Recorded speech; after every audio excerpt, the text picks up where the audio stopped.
So weekend 2 of the Modern Warfare 2 beta has just released, and I've played a couple hours of it so far, and I gotta say, not enjoying it as much as I did for weekend 1, but that is not really the topic of today's video. The topic of today's video is more so surrounding Call of Duty as a franchise, but I'm going to be specifying it to Modern Warfare 2 as much as I can because, of course, that is the one with the beta out right now, so it makes sense to talk about it. But I want to talk about what I think is the biggest problem with Call of Duty. And I've talked about this before on some old videos, but I thought I'd bring it up again because I do think it is a pretty good point, and I think it's the core issue of every single problem that most people have with Call of Duty. And this core problem is essentially that the game really isn't fun when you're doing bad, at least generally speaking. There's some Call of Duties where I'll have a great time even when I'm not doing that good, or there's some game modes or certain situations where you'll have fun regardless. Like, for example, playing with friends. I'm usually gonna have a good time playing with friends most of the time. Sometimes, depends, if I'm playing them for a while, maybe I'll get a little bored of it after a while, so then I'll start really wanting to perform well, and then if you don't, you're just not having a good time. But especially playing solo, it really just is not that fun when you're not doing good. What is fun about Call of Duty is when you're going on big kill streaks, you're getting like 40 plus kills a game, you're getting a nuke. All those things are, to me, what makes Call of Duty the most fun, and I am having the most fun when I'm doing those things. And a lot of people kind of have this issue where they judge the game based on how they're performing rather than how good they actually think the game is, because how good they're performing will affect how much fun they have. Which is why when I sometimes say, like, chances are you might not be enjoying the game because you're bad, is not really like a bad point to make. Like, it could be valid. Now, I'm not saying every time that's the case. Just because you don't like a game does not mean it's because you're bad at it. But of course, sometimes that could actually be the reason.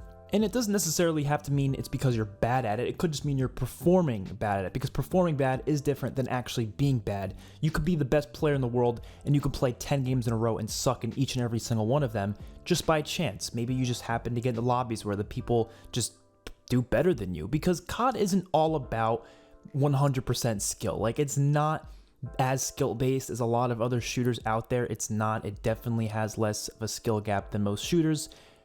Obviously depends on the COD you're playing. Black Ops 4, Cold War, Black Ops 3, Infinite Warfare, those CODs tend to have higher skill gaps, so it's more likely that a good player is going to do well. Whereas if you play a game like, I'm going to say it, Modern Warfare 2019, and mostly so far Modern Warfare 2, the newest one, and even some of the older CODs, there's just less of a skill gap, so it's really just up to whoever can pull it off better in that specific lobby, whereas it's not as much of, who's the better player all of the time. But generally speaking, if you're not doing that well for most of your games, you're probably not going to have a great time. So I try my best to let go of that and just look at the game and how it's designed, and that's how I like to, give my criticism, because honestly, I had a couple of good games today. I didn't on stream. In stream, I was doing terrible, but you're watching gameplay of a game that I did after the stream, and I think I just usually perform better, honestly, on my own than I am streaming, because streaming, I'm trying to, read the chat and stuff during it, so it's a little bit harder to do well.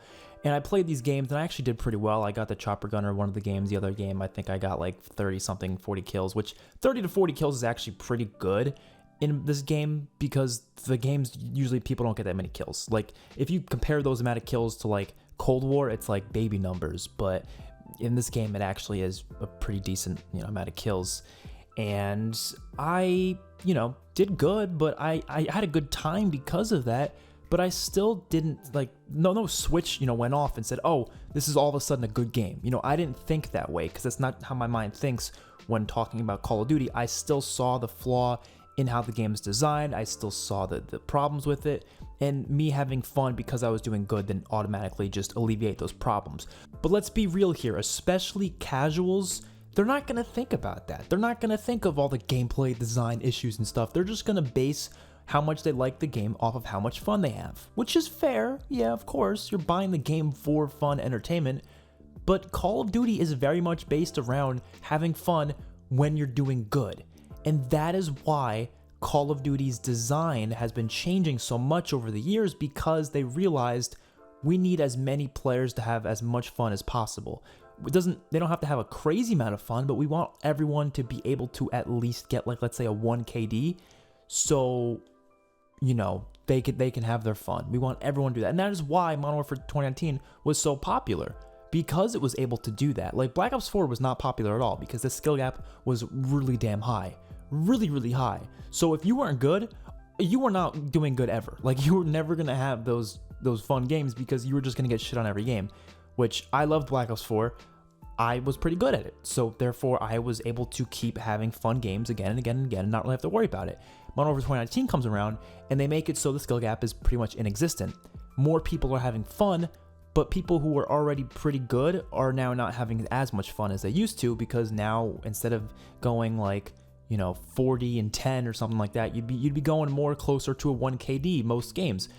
And it's because of a lot of systems. It's not just skill-based matchmaking. That's definitely the biggest one at play here, but there's skill-based matchmaking, there's the faster time to kill, there's a couple different mechanics like how the footstep audio works, the mini-map changes, all these things, ADS speeds, all these things just kind of play into making this game for the type of players who are more casual and are just not going to be that great. That's essentially what they've been trying to do. Vanguard didn't go as far with it as Modern Warfare 2019 did, but they still have some of those elements, and Modern Warfare 2 seems like it's bringing back a lot of those elements, unfortunately. Cold War, however, still had a pretty large skill gap similar to Black Ops 4, but because there was skill-based matchmaking, it did end up being kind of similar to the games around it. It's just that the gameplay design was not like, it didn't have like, it was a good skill gap. It was a large skill gap there. It's just that you were probably playing against people of your own skill level anyways, so the skill gap being that high didn't really matter that much. But, you know, skill-based matchmaking isn't perfect, of course, so some games you are going to get into easier lobbies here and there. It really just depends on how you're playing and performing. But these are like the problems that most people have with Call of Duty recently, you know, skill-based matchmaking and all these mechanics that are essentially for casuals. So my question is, do they have to do these mechanics? Do they have to change the game to make it for casuals as much as they do? Or is there a way around it? Can they make it so there's a high skill gap, so a lot of players are going to perform not as good if they're not a very good player, they're not going to be able to do as good as often, but still make it fun for those players regardless? And to that I say, I think they can. Now, Cold War had the right idea, and I actually went back to Cold War today, just played one game, and I had a blast. I gotta tell you, I had a blast playing Cold War again. I'll put some of the gameplay on the screen now because, oh my god, I was having a great time. They kind of found a way to do it, but not completely, not perfectly, because there still were a couple things in the game that did feel like it was trying to benefit casuals, and I do think that the score streak system was one of those things. But I didn't have a massive issue with the score streak system. I do think it was still better than, you know, your kill streaks by default systems like what Modern Warfare 2019 had and what Vanguard had.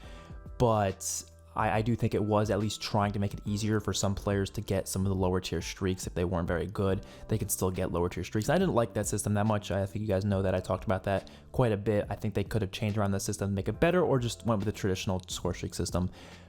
But, you know, they were trying to just get it so some casuals could at least have fun with some streaks, I guess. It was somewhat understandable. I do understand it. I just don't know if it was the best possible way they can go about it. But my point with Cold War is that you don't have to have a million different things in the game that are benefiting casuals. You only really need one or two. If you have skill-based matchmaking, what is the point of all these other mechanics in the game that are being changed in order to make it easier for bad players? And I'm using casuals and bad players interchangeably, I know, but they're not really interchangeable. You can be a casual and still be really good, or you can be a bad player and still be not really casual at all. You can play it 24/7 and still suck.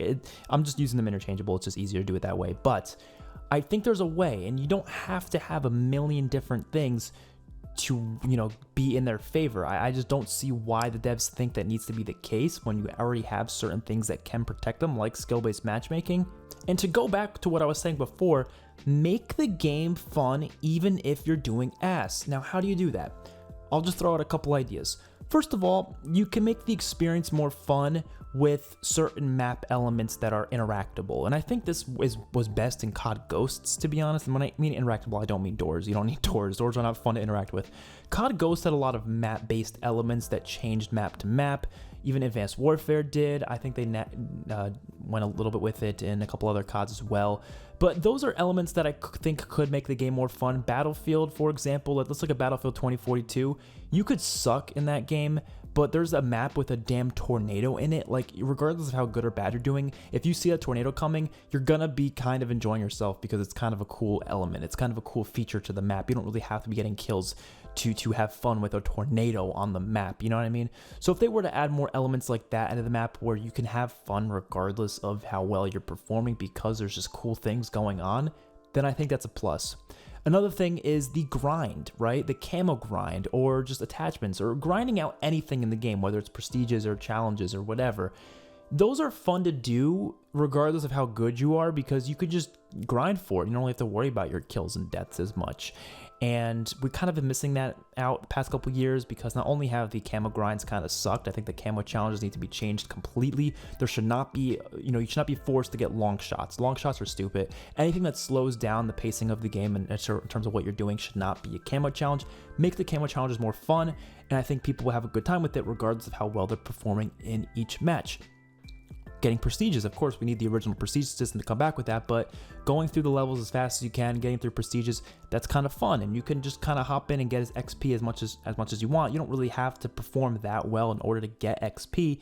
You can just kind of do it and not really care about your deaths too much because you're just trying to get as much XP as possible so you can get through more things.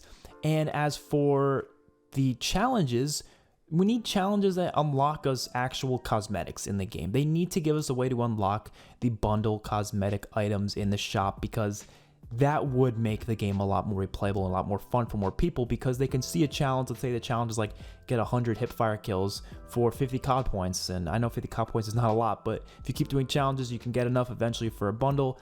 And boom, there you go. You got a cool bundle that you got for free that someone had to work for. That could be fun for even a bad player. It might take them a while, but it's like their progress just keeps going, so they don't have to necessarily perform that well in each individual game. They can just have a couple of good games out of like 10 to 15 matches, and then eventually maybe they will get the 100 hipfire kills for that challenge, and then boom, they got that challenge done. Those are fun to do. People will enjoy doing that. Also, find ways to make it so players can get better just on their own. Bring back the boot camp mode or whatever for like really new players who just started playing and are quite literally noobs at the game. Bring modes like that into the fold. You can bring, I don't know, some sort of a system where players can learn the best possible attachment combinations for their type of skill level. Maybe there's some sort of system where, I don't know, it like detects how they play the game and it suggests different attachments to them. Because at this point, most people kind of just look up videos on YouTube, but casuals might not do that. They might not look up best class setups on YouTube. So they might want to know what's the best setup for me to use. Find ways for them to be able to learn what's the best setups for them to use. And I don't know, some sort of in-game system could do that. So there's a lot of ways that I feel like they could try to make it so it's more fun regardless of how well you're performing. Also, social elements. Add some more social elements to the game. I know they don't have the headquarters anymore, which I think was a good social element, but you can add more social elements that make the game more replayable because you play with more people and you try different things like tournaments, for example. Gunfight tournaments was a really cool feature that I think was fun regardless of how good you were. It was a lot of fun to hop in those tournaments and try your best to get through it, and even if I didn't do that well, it was still really, really rewarding if you did do good. So you were kind of like, I really want to get that good, I really want to win those tournaments, so you just kept going back and back and back as much as you can. And even if you're doing shit, it didn't really bum you out the same way it would bum you out in just a normal TDM game where you just keep getting killed over and over again. You would kind of feel more motivated to jump back in and do better. Also, make it less annoying to die in the game as well. Like, I hate the respawn delay. Like, the respawn delay is so frustrating because it just makes you sit in this respawn delay screen for like a half a second and then you go back. I don't want to see that shit, and that's in Modern Warfare 2019 and Modern Warfare 2. I don't want to see it. It completely just makes you more pissed than you already would be otherwise. And all these things, are trying to make you a better player and everything like that. It needs to be rewarding. And if the game has a higher skill gap, if the game has a slower time to kill, if the game has an actual learning curve, then it actually becomes more rewarding to do good in the long run. And I think players would have more fun with the game after that. They would just have more fun when they eventually get better and they're like, wow, I'm good now. I remember back in Black Ops 2, that was around the time I started getting like actually decent at COD. Before that, I was pretty bad. Black Ops 2, I was actually starting to perform well. And I think that's one of the reasons I had so much more fun on Black Ops 2 is because I just out of nowhere started to perform better, started to get more kills, and I started to get actually like kill streaks and stuff. And I was like, wow, this is actually a ton of fun. And it was because I played the past 6 or so Call of Duties constantly getting shit on, but learning how to get better over time. And I know not every player cares about that. Most people are casuals, and that's what's kind of hard about this, is because, yeah, you're gonna have people who aren't gonna give a shit about all these things. They just want to play 1 hour every 3 weeks, and they just want to be amazing in the 1 hour that they play. And I don't know why they're expecting to be amazing in the 1 hour they play every 3 weeks, but that's just how people are. So will they play the game more often if they're doing better? Probably. So it's really a tough conversation to have. I understand why skill-based matchmaking is there, but my point is you gotta find ways to make it fun even if you're bad, and there's just no need for all these mechanical changes to make the skill gap inexistent when you of course have skill-based matchmaking already there. You know what I mean? That's just my opinion. So hopefully you guys enjoyed the video. Let me know your thoughts in the comment section below. I will see you all in my next one. Peace out.